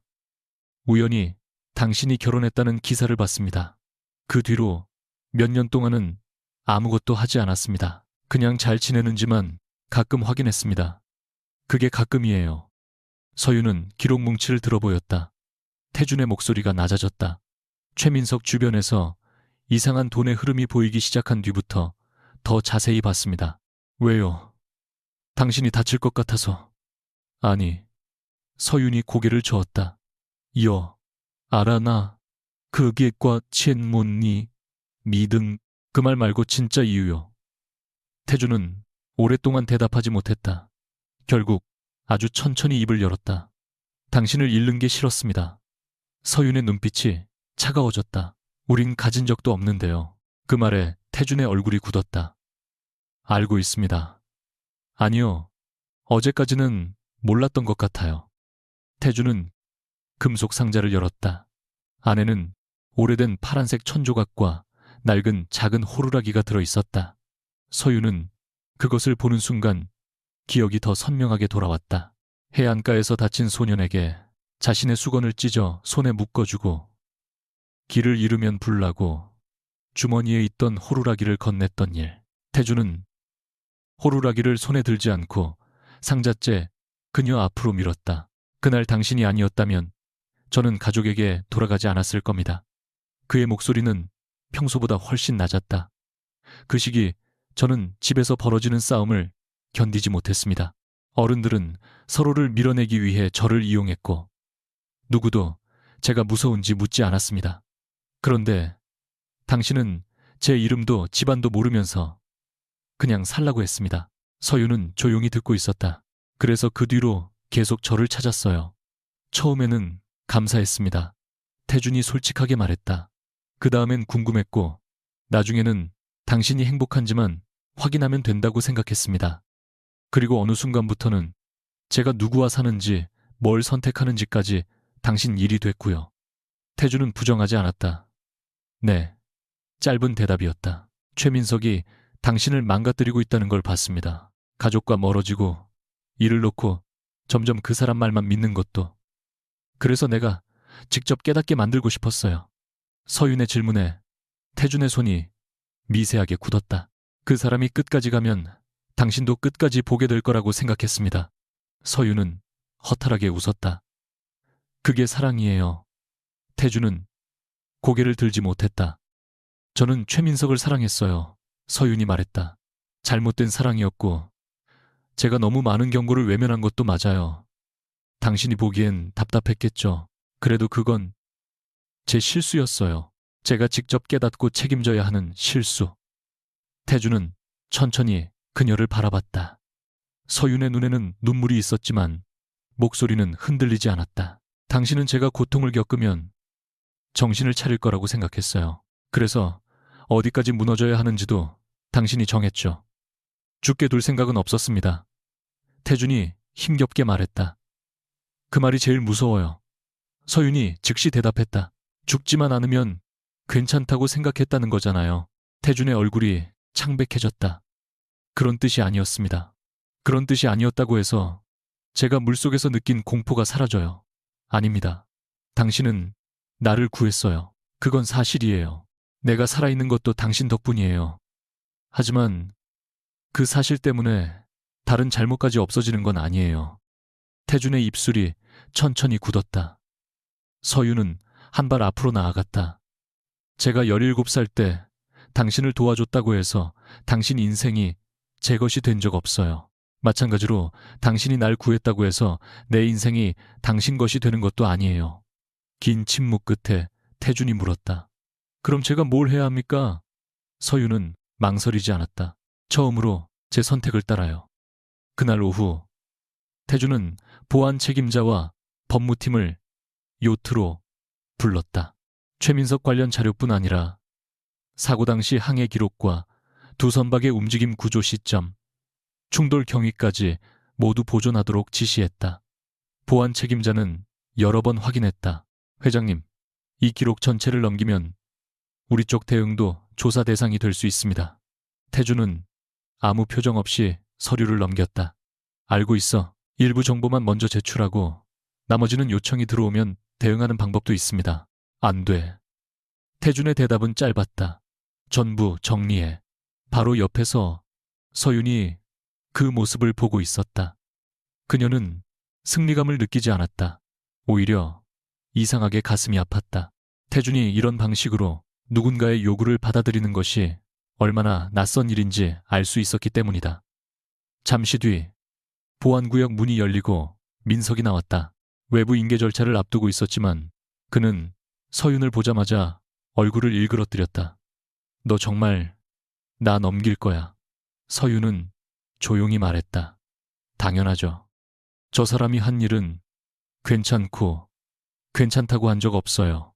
그럼 둘 다 신고하든가. 민석이 비웃었다. 서윤은 눈 하나 깜빡이지 않았다. 그럴 거예요. 민석의 표정이 굳었다. 강태준 씨 자료도 같이 제출할 거예요. 민석은 처음으로 말을 잃었다. 태준도 아무 말 없이 서윤을 바라봤다. 그녀는 두 사람 사이에서 말했다. 저는 오늘 누구 편에도 서지 않아요. 제 편에 설 겁니다. 민석이 인계되기 직전 마지막으로 서윤에게 다가가려 하자 경호원이 막았다. 그는 초조하게 말했다. 서윤아, 우리끼리 해결할 수 있어. 내가 잘못했어. 내가 미쳤었어. 서윤은 한동안 그의 얼굴을 바라봤다. 바다에서 자신을 내려다보던 그 얼굴과 지금 살려달라고 매달리는 얼굴이 겹쳐졌다. 이상하게도 분노보다 슬픔이 먼저 밀려왔다.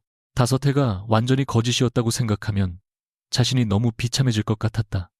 그래서 그녀는 차라리 일부는 진심이었을 수도 있다고 인정하기로 했다. 하지만 진심이 있었던 순간들이 살인을 용서해주지는 않았다. 당신이 처음부터 날 사랑하지 않았다고 생각하진 않아요. 민석의 눈이 흔들렸다. 그래서 더 끔찍해요. 서윤이 말했다. 사랑했던 사람을 미워하게 됐다는 이유로 죽일 수 있다고 생각했다는 게 민석의 얼굴에서 희망이 사라졌다. 한 번만 기회 줘. 난 당신에게 너무 많은 기회를 줬어요. 내가 몰랐을 뿐이지. 서윤은 천천히 숨을 들이켰다. 이제 당신이 받을 기회는 변명할 기회가 아니라 당신이 한 일을 설명할 기회예요. 민석은 더 말하려 했지만 서윤은 이미 등을 돌렸다. 그가 밖으로 인계되는 동안 태주는 아무 말도 하지 않았다. 조금 전까지 두 남자의 선택에 끌려다녔던 여자는 이제 누구의 허락도 없이 자신의 결론을 내리고 있었다. 모든 인계가 끝난 뒤 서윤은 요트의 상층 갑판으로 올라갔다. 멀리 회색빛 바다가 펼쳐져 있었다. 불과 며칠 전만 해도 난간 가까이 가는 것만으로 손끝이 떨렸지만 이번에는 천천히 한 걸음씩 앞으로 걸었다. 태주는 몇 미터 뒤에서 따라왔지만 가까이 오지 않았다. 서윤이 난간에 손을 올리자 파도 소리가 들렸다. 순간 가슴이 조여왔고 숨이 짧아졌다. 그녀는 본능적으로 눈을 감았다. 민석의 손, 차가운 물, 가라앉는 몸, 멀어지는 불빛, 모든 기억이 한꺼번에 밀려왔다. 태준이 뒤에서 한 걸음 움직이는 소리가 들렸다. 그러나 그는 그녀를 잡지 않았다. 괜찮습니까? 낮은 목소리만 들렸다. 서윤은 천천히 숨을 골랐다. 모르겠어요. 내려갈까요? 아니요. 서윤은 난간을 더 단단히 잡았다. 여기 있을래요. 태주는 다시 움직이지 않았다. 시간이 조금 지나자 호흡이 서서히 안정됐다. 서윤은 처음으로 자신의 힘으로 바다를 바라봤다. 그리고 그 순간 이상한 사실을 깨달았다. 태준이 자신을 붙잡지 않았다는 것. 이전의 그였다면 이미 그녀를 난간에서 떼어 놓았을 것이다. 서윤이 뒤를 돌아보자 태준은 여전히 몇 걸음 떨어진 곳에 있었다. 왜 안 잡았어요? 그가 잠시 침묵하다 답했다. 잡지 말라고 할 것 같아서. 서윤의 눈이 아주 조금 흔들렸다. 해가 기울 무렵 태준은 서윤에게 마지막 서류 한 장을 건넸다. 그것은 자신의 보안팀에 내리는 공식 지시였다. 앞으로 한서윤의 위치, 일정 통화나 주변 인물에 대한 어떤 정보도 본인의 명시적 동의 없이 수집하지 않는다는 내용이었다. 서윤은 문서를 읽고 물었다. 이걸 왜 저한테 보여줘요? 말로 하면 못 믿을 테니까. 맞아요. 태주는 씁쓸하게 웃었다. 알고 있습니다. 서윤은 종이를 접지 않고 그대로 내려놓았다. 이걸로 다 끝난 건 아니에요. 압니다. 제가 당신을 용서했다는 뜻도 아니고요. 그것도 압니다. 그리고 앞으로도 제가 뭘 해야 하는지 말하지 마요. 태주는 잠시 그녀를 바라보다 조용히 고개를 끄덕였다. 서윤은 그제야 가슴속 어딘가가 조금 느슨해지는 것을 느꼈다. 그러나 태준이 돌아서려는 순간 그녀가 다시 불렀다. 강태준 씨. 그가 멈췄다. 서윤은 오래 망설이다 말했다. 그날 바다에 뛰어든 건 고마워요. 태준의 눈빛이 흔들렸다. 그 말 안 해도 됩니다. 제가 하고 싶어서 하는 거예요. 서윤은 분명하게 말했다. 고마운 건 고마운 거고 잘못한 건 잘못한 거예요. 둘 중 하나를 없애지 않을 거예요. 태준은 한참 동안 아무 말도 못하다가 아주 낮게 대답했다. 그렇게 해주세요. 그날 밤 서윤은 다시 서울로 돌아왔다. 차 안에서 그녀는 민석에게서 확보된 자료와 태준이 넘긴 기록을 하나씩 정리했다.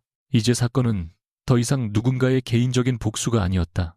금융거래의 흐름 출항전, 구명장비 변경, 승무원 일정 조작 사고, 당시 항해 정보와 구조 기록까지 각자의 선택을 증명할 조각들이 남아 있었다.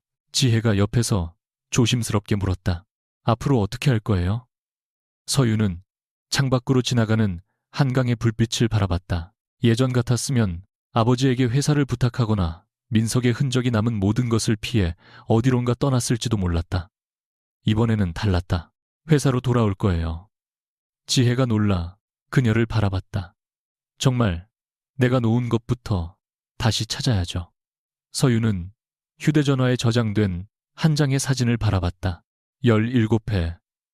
전 제주에서 웃고 있는 어린 자신과 멀리 흐릿하게 찍힌 한 소년의 모습이었다. 태주는 그녀를 구한 사람이고 동시에 그녀를 가장 깊게 상처 입힌 사람 중 하나였다. 그 모순을 억지로 한쪽으로 정리하지 않기로 했다. 지금 필요한 것은 사랑의 결론이 아니었다. 자신의 삶을 다시 자기 손에 넣는 일이었다. 서유는 화면을 끄며 조용히 말했다. 이번엔 내가 선택할 거야. 3달이 지나자 바다에서 시작된 사건은 더 이상 한 부부의 불행한 사고로 불리지 않았다. 최민석이 출항 전 승무원 일정을 바꾸고 구명 장비에 손을 댄 기록, 서윤의 명의와 위임 구조를 이용해 자금을 움직인 흔적 사고 직전까지 이어진 여러 정황이 하나씩 확인되면서 그가 준비했던 계획의 윤곽도 드러났다. 민석은 처음에는 모든 것이 우발적인 부부싸움이었다고 주장했다. 서윤이 술에 취해 난간에서 미끄러졌고 자신은 너무 당황해 제대로 구조하지 못했다고 말을 바꾸기도 했다. 그러나 기록은 사람보다 오래 거짓말을 견디지 못했다. 특히 그가 사고 직전 일부 직원들을 배에서 내리게 한 이유를 설명하지 못하면서 변명은 점점 무너졌다. 태준 쪽 역시 아무 일도 없었던 것은 아니었다. 그의 보안팀이 민석을 장기간 추적한 과정과 사고 당시 선박의 움직임, 그리고 구조 후 민석을 즉시 외부 기관에 넘기지 않고 별도 공간에 머물게 한 사실까지 함께 검토 대상이 됐다. 주변에서는 태준에게 얼마든지 상황을 조용히 정리할 수 있다고 말했다. 하지만 그는 한 번도 서윤에게 그 과정을 숨겨달라고 부탁하지 않았다. 그 사실을 전해 들었을 때 서윤은 안도하지도 기뻐하지도 않았다. 다만 아주 조용히 생각했다. 적어도 이번에는 그가 자신의 선택이 만든 결과를 다른 사람에게 떠넘기지 않고 있다고.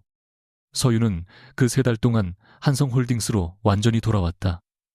처음 출근한 날 오랫동안 비어있던 자신의 사무실 문을 직접 열었다. 책상과 가구는 그대로였지만 모든 것이 낯설었다. 결혼 전에는 이곳에서 하루 12시간씩 일하며 중요한 보고서를 검토했고 임원들과 의견이 부딪힐 때도 한 걸음도 물러서지 않았다. 그런데 민석과 결혼한 뒤 그녀는 조금씩 자신을 축소했다. 남편이 자신의 집안 때문에 부담을 느낀다고 하면 회의에 덜 참석했고 자신이 앞에 나서면 민석이 불편해한다는 말을 들으면 자연스럽게 뒤로 물러났다. 그것을 배려라고 믿었다. 이제 와서 보면 누군가를 사랑하기 위해 자신의 능력과 관계와 목소리를 하나씩 내려놓았던 것이었다. 첫 회의에서 한 임원이 조심스럽게 말했다. 한서윤 이사님, 아직 몸도 완전히 회복된 게 아닌데 조금 더 쉬셔도 됩니다. 서윤은 자료를 넘기다 고개를 들었다. 저를 걱정해서 하는 말이면 감사해요. 하지만 제가 여기 앉아 있는 게 불편해서 하는 말이면 익숙해지셔야 할 겁니다. 회의실에 짧은 정적이 흘렀다. 지혜가 입술을 깨물며 웃음을 참았다. 서윤도 아주 조금 웃었다. 예전의 자신을 되찾았기 때문이 아니었다. 예전보다 더 분명한 사람이 되어가고 있었기 때문이다. 두로 민석과의 마지막 대면은 조사 과정에서 필요한 공식 절차를 통해 이루어졌다. 유리 너머로 마주한 그는 3달 전 요트 안에서 보았던 사람보다 훨씬 작아 보였다. 좋은 정장도 자신감 넘치는 표정도 없었다.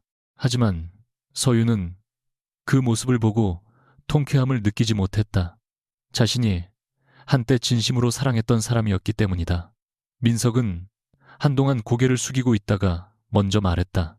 회사로 돌아갔다며. 서윤은 짧게 대답했다. 네, 역시 넌 아무것도 잃지 않았네. 그 말에 서윤은 한참 동안 그를 바라봤다. 예전 같았으면 자신이 얼마나 많은 것을 잃었는지 설명하려 했을 것이다. 자신도 고통받았고 자신도 무너졌다고 이해시키고 싶어 했을 것이다. 하지만 이제는 그러지 않았다. 아직도 그렇게 생각해요. 민석이 고개를 들었다. 서윤은 차분하게 말을 이었다. 당신은 끝까지 내가 가진 것만 봐요. 내가 뭘 잃었는지, 당신을 얼마나 믿었는지, 그날 바다에서 내가 어떤 사람이 되어 돌아왔는지는 한 번도 보지 않죠. 민석의 얼굴이 굳었다. 미안하다고 하면 믿을래? 아니요. 그럼 내가 뭘 해야 하는데? 서윤은 잠시 생각하다 말했다. 내가 용서할 수 있게 뭔가 하려고 하지 마요. 당신이 한 일을 인정하고 그 결과를 감당하세요. 그게 이제 당신이 할 일이에요. 민석은 눈을 감았다. 서윤은 그가 울고 있는지 확인하지 않았다. 자리에서 일어나기 전에 마지막으로 한마디만 남겼다. 우리가 행복했던 순간까지 거짓말이었다고 생각하진 않을게요. 하지만 그 기억이 당신이 한 일을 없애주지도 않아요. 그리고 처음으로 뒤돌아보지 않고 그를 떠났다. 강태주는 그 3달 동안 단 한 번도 먼저 서윤을 찾아오지 않았다. 연락도 하지 않았다. 처음 몇 주 동안 서윤은 그것이 이상했다. 휴대전화를 확인하다가도 자신의 행동에 스스로 당황했다. 그동안 태준의 존재는 지나치게 가까웠다. 그녀가 어디 있는지, 누구와 만나는지, 무엇을 위험하다고 판단하는지 자신보다 먼저 알고 있는 사람처럼 느껴졌다. 그런데 어느 날부터 정말 아무것도 없었다. 회사 앞에 검은 차도 없었고 낯선 경호원도 없었으며 지혜에게 우회적으로 연락하는 사람도 없었다. 처음에는 그것마저 계획일지 모른다고 의심했다. 그래서 회사 보안팀을 통해 몇 차례 확인하기도 했다. 결과는 아무것도 없었다. 태주는 정말로 물러나 있었다. 어느 늦은 밤 서윤은 업무를 마치고 한강이 내려다 보이는 사무실 창가에 서 있다가 자신도 모르게 그의 번호를 열었다. 마지막 통화 기록은 3달 전이었다. 전화 버튼 위에 손가락을 올렸다가 결국 화면을 껐다. 보고 싶다는 감정이 용서했다는 뜻은 아니었다. 그리움이 생겼다는 이유로 상처가 사라진 것도 아니었다. 그러나 그 사실을 부정하지 않기로 했다. 서윤은 이제 어떤 감정도 억지로 아름답게 만들거나 추하게 만들지 않았다. 사랑했던 민석에게 분노할 수 있었고 자신을 상처 입힌 태준을 그리워할 수도 있었다. 중요한 것은 감정이 자신의 결정을 대신하지 못하게 하는 것이었다. 겨울이 오기 직전 서윤은 회사의 제주 사업장을 점검하기 위해 다시 섬으로 내려갔다. 일정은 그녀가 직접 정했다. 태준에게 알리지 않았고 알릴 이유도 없다고 생각했다. 업무를 마친 뒤 차를 타고 숙소로 돌아가던 중 그녀는 갑자기 기사에게 해안도로 쪽으로 가달라고 말했다. 오래전 태준을 처음 만났던 곳과 멀지 않은 해변이었다. 차에서 내려 혼자 산책로를 걸었다. 바다는 그날 밤과 전혀 다른 얼굴을 하고 있었다. 밝았고 잔잔했고 사람들의 웃음소리가 멀리서 들렸다. 그런데도 파도가 가까워질수록 서윤의 호흡이 조금씩 짧아졌다. 모래사장 끝까지 걸어가 물이 닿지 않는 곳에 섰다. 괜찮아. 아주 작게 자신에게 말했다. 완전히 괜찮지는 않았다. 아마 오래도록 완전히 괜찮아지지 않을 수도 있었다. 하지만 이제 바다는 민석이 자신을 버린 장소만은 아니었다. 죽음 직전까지 갔다가 살아 돌아온 장소였고 무엇보다 더 이상 자신을 버리지 않기로 결심한 장소였다. 서윤이 한참 파도를 바라보고 있을 때 뒤에서 발소리가 들렸다. 처음에는 다른 관광객이라고 생각했다. 그런데 익숙한 목소리가 들렸다. 여전히 너무 가까이 가는군요.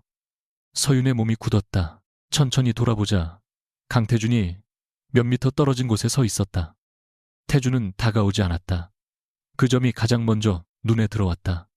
예전 같았으면 그녀의 팔을 잡아 물가에서 멀리 떨어뜨렸을지도 모른다. 지금 그는 검은 코트 주머니에 손을 넣은 채 그 자리에 서 있을 뿐이었다. 서윤이 먼저 물었다. 왜 여기 있어요? 오늘 제주에 일이 있었습니다. 우연이라고요. 태준이 잠시 침묵했다. 서윤의 눈이 가늘어지자 그는 결국 인정했다. 당신이 제주에 있다는 건 오후에 알았습니다. 그런데 일정은 알아보지 않았습니다. 어떻게 알았는데요? 공개된 회사, 행사, 사진에 당신이 있었습니다. 서윤은 자신도 모르게 헛웃음을 쳤다. 이젠 그런 것도 설명하네요. 태준의 입가에도 아주 희미한 웃음이 스쳤다. 설명하지 않으면 또 조사할 테니까. 맞아요. 둘 사이에 잠깐 어색한 정적이 흘렀다. 태준은 주머니에서 작은 상자를 꺼냈다. 태준은 17회 전 서윤이 건넸던 오래된 호루라기였다. 이걸 돌려주려고 했습니다. 서윤이 상자를 받아들었다. 왜요? 태준은 바다를 바라보며 말했다. 너무 오래 제 것처럼 가지고 있었습니다. 서윤의 눈빛이 흔들렸다. 바다를 바라보며 말했다. 너는 당신이 그날 저를 도와줬다는 이유로 언젠가는 당신이 제 사람이 될 거라고 믿었습니다. 처음에는 감사라고 생각했고 나중에는 사랑이라고 생각했습니다. 그는 천천히 고개를 돌려 그녀를 바라봤다. 그런데 지금 생각하면 그중 많은 부분은 두려움이었습니다. 다시는 잃고 싶지 않다는 두려움. 그래서 잃지 않는 방법이 붙잡아 두는 거라고 생각했습니다. 서윤은 아무 말도 하지 않고 그의 말을 기다렸다. 그날 당신이 바다에 떨어지기 전 저는 여러 번 개입할 수 있었습니다. 그가 말했다. 이공무와 부변 산부와 부변 민석의 계획이 완전히 확정되지 않았다는 이유로, 그리고 당신이 직접 확인해야 한다는 제 멋대로의 판단으로 움직이지 않았습니다. 그 선택은 변명할 수 없습니다. 서윤의 손이 호루라기 상자 위에서 멈췄다.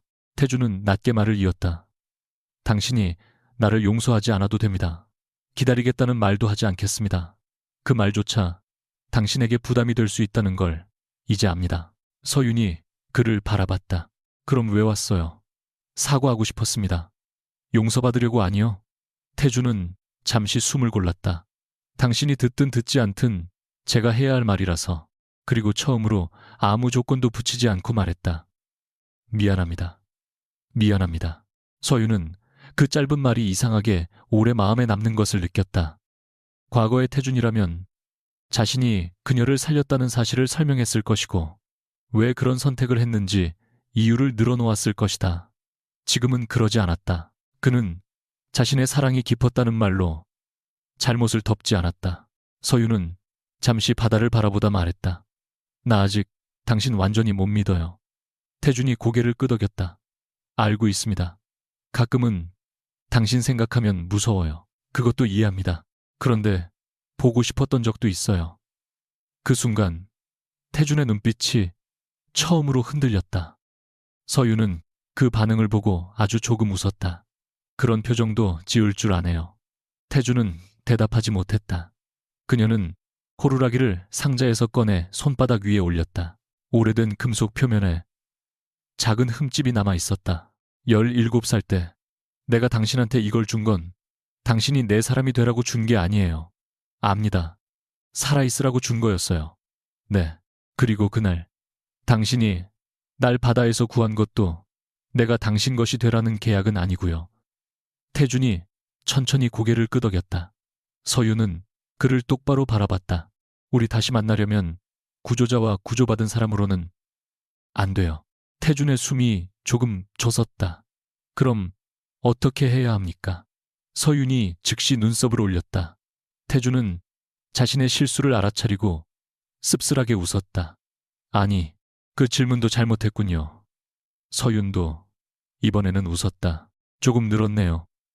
태준은 한 걸음도 다가오지 않은 채 말했다. 이번에는 당신이 선택하세요. 그 말이 바람 속에서 아주 조용히 내려앉았다. 서윤은 오랫동안 그를 바라봤다. 그리고 천천히 손을 내밀었다. 태준의 눈동자가 흔들렸지만 그는 바로잡지 않았다. 마치 정말 자신에게 허락된 선택인지 확인하는 것처럼 서윤이 말했다. 손잡는 것까지 허락을 기다려요. 그제야 태준이 조심스럽게 그녀의 손을 잡았다. 두 사람은 해변을 따라 천천히 걸었다. 태준은 앞으로 나가지 않았고 서윤도 그의 뒤를 따르지 않았다. 같은 속도로 걸었다. 파도가 가까워질 때마다 서윤의 손에 힘이 들어갔다가 다시 풀렸다. 태주는 그것을 느끼면서도 그녀를 물가에서 멀리 끌어내지 않았다. 어느 순간 서윤이 먼저 멈춰 바다 쪽으로 몇 걸음 더 다가갔다. 태주는 그대로 기다렸다. 서윤은 한동안 수평선을 바라봤다. 그날 밤 자신을 삼키던 검은 바다와 지금 눈앞의 푸른 바다가 같은 곳이라는 사실이 믿기지 않았다. 하지만 사람도 어쩌면 같을지 모른다고 생각했다. 같은 상처를 가지고 있어도 다른 선택을 할 수 있었다. 민석은 자신의 열등감을 타인을 파괴하는 이유로 삼았다. 태주는 두려움을 통제로 바꾸었다가 결국 그것을 내려놓는 법을 배우기 시작했다. 그리고 자신은 버림받는 것이 두려워 모든 경고를 외면했지만 이제는 혼자가 되는 것을 두려워하지 않았다. 서윤은 뒤를 돌아봤다. 태주는 약속이라도 한 사람처럼 그 자리에 서 있었다. 그녀를 부르지도 않았고 따라오라고 손짓하지도 않았다. 그 모습을 보고 서윤은 천천히 그에게 걸어갔다. 이번에는 누군가가 자신을 바다에서 건져 올린 것이 아니었다. 자신이 어느 방향으로 걸어갈지 스스로 결정하고 있었다. 몇 달 뒤 한성홀딩스 신년 행사에서 서윤은 주요 사업 전략을 직접 발표했다. 무대 아래에는 아버지와 지혜, 수많은 임직원들이 앉아 있었다. 발표가 끝난 뒤 긴 박수가 이어졌지만 서윤은 예전처럼 그 박수를 자신의 가치에 대한 증명으로 받아들이지 않았다. 이미 자신이 누구인지 알고 있었기 때문이다. 행사장을 나서자 건물 밖에 태준이 기다리고 있었다. 경호원도 긴 차량 행렬도 없었다. 차 한 대와 커피 2잔뿐이었다. 서윤이 가까이 오자 태준이 물었다. 시간 있습니까? 어디 가려고요? 저녁 먹으려고 했는데 예약은 했어요. 태준이 잠시 멈칫했다. 당신한테 먼저 물어보고 하려고 안 했습니다. 서윤이 웃음을 터뜨렸다. 그건 또 너무 배웠는데요. 태준도 따라 웃었다. 서윤은 그의 손에서 커피 하나를 받아들었다. 가요. 대신 오늘은 내가 정할게요. 좋습니다. 싫어도 따라와야 해요. 태준이 눈썹을 올렸다. 그건 통제 아닙니까? 서윤이 잠깐 생각하는 척하더니 말했다. 그럼 싫으면 안 와도 돼요. 태준은 아무 망설임 없이 그녀 옆으로 섰다. 가겠습니다. 두 사람은 나란히 걸었다. 누구도 누구를 구원하지 않았고 누구도 누구를 소유하지 않았다. 한때 바다에서 모든 선택을 빼앗겼던 한소윤은 이제 사랑조차 자신의 의지로 선택하고 있었다. 그리고 그것이 그녀가 살아남은 뒤 얻은 가장 큰 변화였다.